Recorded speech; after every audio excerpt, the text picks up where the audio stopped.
And this next story here, Biden gave Netanyahu the green light to capture the Rafah crossing.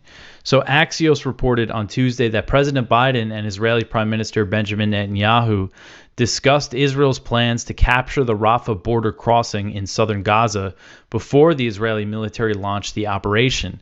The report said that the operation did not cross Biden's red line, although it's not clear if there really is red lines for Israel here. Biden continues to give them all this support.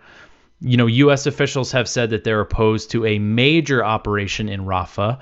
They've kind of changed the rhetoric recently, saying, and basically what they're saying is that, this is like a limited incursion to capture the border crossing. It doesn't seem to be, a major attack on the city, even though it looks like there has been pretty major airstrikes. And I just mentioned that capturing the border crossing and cutting off the aid, that could be just as devastating to the civilians in Gaza as, an invasion of Rafah. And right now it's unclear when those aid deliveries will resume. So a senior Israeli official told Axios that during the call with Netanyahu, Biden did not pull the handbrake on the capture of the Rafah crossing. So basically saying Biden didn't say, don't do it. And two U.S. officials said that Biden did not view the current Israeli operations as a breaking point in relations.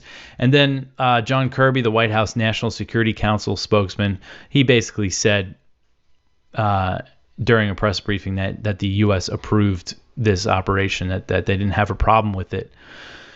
Kirby said, quote, "We've been very consistent about our concerns of a major ground operation in Gaza that would put at great risk the refugees that are still there, and nothing's changed about that. The Israelis have told us that that's not what this is," end quote. So the Israelis told them, don't worry about it, so they're not worrying about it.